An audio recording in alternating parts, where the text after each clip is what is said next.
Hello everyone. So welcome to the another class of human anatomy and physiology. तो आज के class में हम जो है रिप्रोडक्टिव सिस्टम के जो डिसऑर्डर्स होते हैं उसके बारे में हम देखने वाले जो हमारे सिलेबस में है।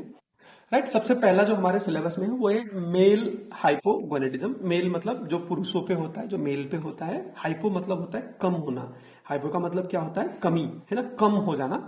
गोनेडिज्म मतलब क्या होता है? गोनेड, है ना। गोनेड मतलब क्या होता है कि ये जो अपना सेक्सुअल जो सेल है ना उसको हम बोलते हैं गोनेड। सीड्स जिसको हमने बोला था, हमने इसको पहले ही पढ़ लिया। तो जहां पे क्या होता है कि गोनेडिज्म मतलब जो ये अपने मेल पे बेसिकली स्पर्म और फीमेल पे जो है ओवम, ये कम मात्रा में बन रहे हैं, है ना। और जो इसके रिलेटेड हार्मोन है, सेक्स हार्मोन है, वो भी कम बन रहे हैं। तो ऐसे कंडीशन को हम क्या बोलते हैं? Hypogonadism.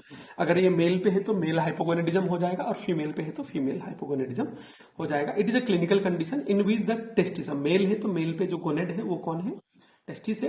Fail to produce the adequate level of testosterone hormone, right, और नॉर्मल स्पर्म। तो बेसिकली क्या हो रहा है कि जो हमारा सीड है ना, जो हमारा स्पर्म है वो कम हो जा रहा है, और साथ साथ में जो सेक्स हार्मोन है, मेल सेक्स हार्मोन है जिसको हम टेस्टोस्टेरोन बोलते हैं, जो कॉमन मेल सेक्स हार्मोन है, उसकी कमी हो जा रही है। उसका जो एडिक्वेट लेवल है वो मेंटेन नहीं हो रहा है इसमें, क्योंकि जो टेस्टिस है वो सही तरीके से काम नहीं कर पा रही, जिसकी वजह से क्या हो जाएगा? स्पर्म भी कम है, टेस्टोस्टेरोन भी कम है, तो जो सेक्सुअल डेवलपमेंट होगा मेल के वहां पे वो कम होगा, और जो रिप्रोडक्टिव फंक्शंस हमने पूरे पढ़े हैं इस पूरे यूनिट्स में वो भी कम हो जाएंगे। तो ऐसे कंडीशन को हम क्या बोलते हैं? Male hypogonadism. जहां पे जो हमारे टेस्टिस में क्या है ना, लेडेक सेल्स थे जो टेस्टोस्टेरोन बना रहे थे, वो टेस्टोस्टेरोन को कम अमाउंट में बना रहे हैं, और जो हमारे सेमिनिफेरस ट्यूबुल्स थे जहां पे स्पर्म बन रहा है वो भी सही तरीके से नहीं काम कर पा रहे हैं, क्योंकि वहां पे हाइपोगोनेडिज्म एक सिचुएशन हुआ है जिसकी वजह से जो स्पर्म है वो भी सही अमाउंट में हेल्दी स्पर्म नहीं बन पा रहे। तो ऐसे सिचुएशन को हम क्या बोलते हैं? Male hypogonadism. इसको हम दो टाइप में डिवाइड कर सकते हैं। एक आता है प्राइमरी मेल हाइपोगोनेडिज्म, जिसमें एक्चुअली क्या हो रहा है कि जो टेस्टिकल है वहां पे दिक्कत है, अपने जो टेस्टिस रहते हैं वहां पे दिक्कत है, और इसकी वजह से जो टेस्टोस्टेरोन का लेवल है वो भी कम रह रहा है, और यहाँ पे हमको ल्यूटिनाइजिंग हार्मोन और फोलिकुलर स्टिमुलेटिंग हार्मोन का लेवल बढ़ा हुआ दिख सकता है, क्योंकि टेस्टोस्टेरोन कम है।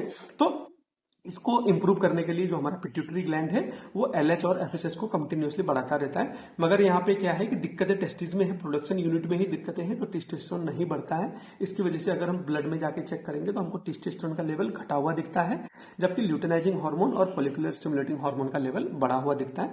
तो ये बताता है कि हमको this is a primary type of male hypogonadism, जहां पे टेस्टिकुलर सही तरीके से काम नहीं कर रहे। This situation is known as testicular failure situation. ऐसे ही एक सेकेंडरी टाइप का होता है। सेकेंडरी टाइप में क्या होता है कि टेस्टिकल्स तो सही है मगर वहां पे पिट्यूटरी ग्लैंड का दिक्कत है। ऐसे कंडीशन में क्या होगा कि पिट्यूटरी ग्लैंड या हाइपोथैलेमस है ना, जो इसको एसीटीएस भेज के रेगुलेट कर रहे हैं, वो सही तरीके से काम नहीं कर रहा है। एफएसएच जो है वो घटा हुआ रहता है, मतलब जो टेस्टोस्टेरोन तो कम रहता ही है, उसके साथ साथ में जो ल्यूटिनाइजिंग हार्मोन भी कम रहता है और एफएसएच भी कम रहता है। इसका मतलब क्या हुआ? टेस्टोस्टेरोन कम है मतलब टेस्टिस में तो प्रॉब्लम है ही, वो टेस्टोस्टेरोन को नहीं निकाल पा रहा है। एलएच भी कम है मतलब पिट्यूटरी ग्लैंड है वो भी एलएच को सही अमाउंट में नहीं निकाल रहा है, और एफएसएच को भी सही अमाउंट में नहीं निकाल रहा है। मतलब कहीं ना कहीं पे पिट्यूटरी ग्लैंड में भी दिक्कतें हो सकती है, या फिर ऐसा भी हो सकता है कि हाइपोथैलेमस में भी दिक्कत हो, जिसकी वजह से ये रिलीजिंग हार्मोन नहीं रिलीज कर पा रहा है, जिसकी वजह से पिट्यूटरी ग्लैंड सही तरीके से काम नहीं कर रहा है। तो ऐसे कंडीशन को हम क्या बोलते हैं? सेकेंडरी हाइपोगोनेडिज्म बोलते हैं। होप ये जो मेल हाइपोगोनेडिज्म है ये आपको अच्छे से एकदम क्लियरली समझ में आ गया होगा। ऐसे ही हम देखेंगे फीमेल हाइपोगोनेडिज्म। इसमें क्या होगा?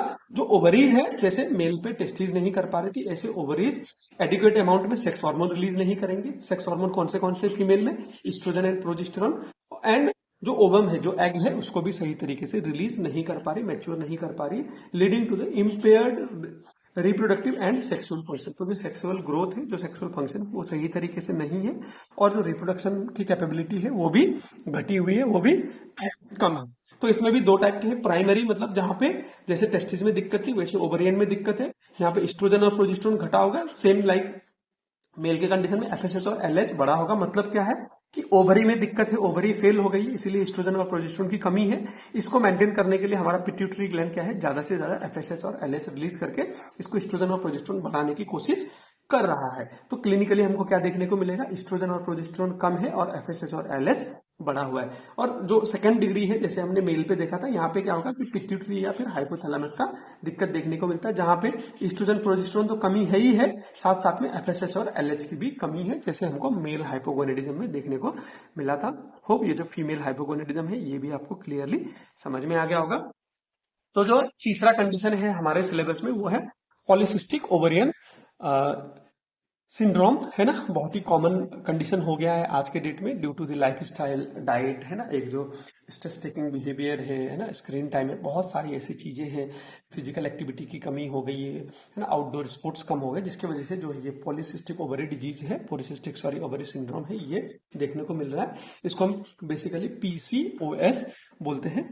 तो PCOS is a common hormonal disorder. आज के डेट में फीमेल पे ये इतना कॉमन हो गया है कि, है ना, 1 out of 4 female, 1 out of 5 female are having the incidence of PCOS, right. बहुत अलार्मिंग सिचुएशन है जहाँ पे बहनों को, है ना, बच्चियों को, लड़कियों को जो है अपने स्वास्थ्य में ध्यान देने की जरूरत है। इन वुमन ऑफ रिप्रोडक्टिव एज, है ना, तो जो एलिजिबल एज है, जो रिप्रोडक्टिव एज है, उसकी वुमन पे बहुत कॉमनली देखने को मिल रहा है। Characterised by the irregular ovulation, जहां पे जो ओवम प्रोडक्शन है, जो ओवुलेशन का साइकिल है, वो सही तरीके से नहीं हो रहा है बेसिकली, है ना। मोटा मोटी जो 14 दिन के अराउंड में जो ओवुलेशन होता है वो आगे पीछे हो जाता है, जनरली बहुत ही लेट हो जाता है। और इसके साथ साथ में क्या होता है, जो एंड्रोजन हार्मोन है ना, जो मेल टाइप के हार्मोन है, एंड्रोगोगिक हार्मोन है, उसका लेवल जो है फीमेल में वो बढ़ा हुआ देखने को मिलता है।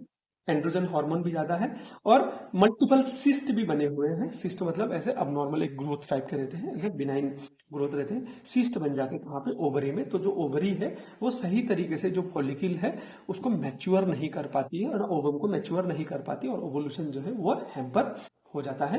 जहां पे बेसिकली हमको 3 चीजें, मिनिमम ये 3 चीजें देखने को मिलती हैं। ओवुलेटरी डिस्फंक्शन होता है जिसकी वजह से इरेगुलर पीरियड्स या फिर इरेगुलर मेंस्ट्रुअल साइकिल फीमेल पे देखने को मिलती है। ऐसे ही हाइपर एंड्रोजेनिज्म होता है जिसमें मेल हार्मोन फीमेल में बढ़ जाते, तो फीमेल में थोड़ा, है ना, वॉइस का अनस्वीट हो जाना, है ना, वॉइस जो स्वीटनेस रहती है एक फीमेल की वॉइस में वो नहीं रहती है। फिर जो एक सॉफ्ट स्किन रहती है जो एस्ट्रोजन बनाता है वो फिर थोड़ा जाड़ा स्किन रहता है, बहुत सारे पिंपल्स आ जाते हैं ना, रफ एंड टफ स्किन रहता है, बाल भी ब्रिटल हो जाते हैं, बाल गिरना चालू हो जाते हैं और फिर कुछ कुछ मूछे दाढ़ी जैसी चीजें आ जाती है, बॉडी में एक्सेसिव हेयर आ जाते हैं। ये जनरली हाइपर एंड्रोगोनिज्म को बताता है। और उसके बाद में एक जो तीसरा कंडीशन है वो है पॉलीसिस्टिक ओवरीज, मतलब बहुत मल्टीपल छोटे छोटे सिस्ट ओवरीज में बन जाते हैं। अगर ये 3 चीजें साथ में आ रही है, ओवुलेशन डिस्फंक्शन भी हो रहा है, हाइपर एंड्रोगोनिज्म हो रहा है और पॉलीसिस्टिक ओवरीज भी देखने को मिल रही है, तो हम उसको पीसीओएस बोल के साथ में डायग्नोज करते हैं। तो ये कंडीशन जो है ये रिप्रोडक्टिव हेल्थ के लिए बहुत ही अलार्मिंग कंडीशन है, राइट। इसकी जो सबसे बड़ी कॉजेज मानी जाती है वो basically diet and life style को माना जाता है।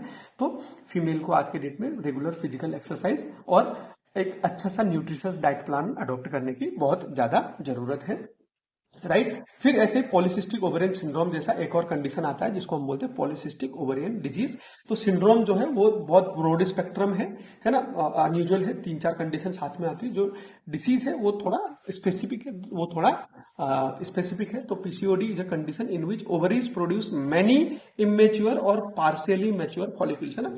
फॉलिक्यूल तो प्रोड्यूस कर रहा है मगर ज्यादा कर रहा है और इमेच्योर कर रहा है, इमेच्योर फॉलिकल्स बना रहा है, that develops into the cyst, जो सिस्ट में धीरे धीरे बदल जाती है, leading into the hormonal imbalance. और जैसे एक बार फॉलिकल्स जो है प्रोजेस्टेरोन को रिलीज करता है, बहुत सारी चीजें करता है कार्पस ल्यूटियम से बनने के बाद, तो ये जो चीजें हैं लुटियल फेजेज में नहीं जा रहा है, मल्टीपल हो रही है, तो उसके हिसाब से बहुत ज्यादा हार्मोनल इम्बैलेंस भी देखने को मिलता है और इरेगुलर मेंस्ट्रुअल साइकिल्स भी देखने को मिलती है। जो एग रिलीज होता है वो इमेच्योर एग रहता है और मल्टीपल सिस्ट जो है वो देखने को मिलती है और हार्मोनल इम्बैलेंस तो रहता ही है।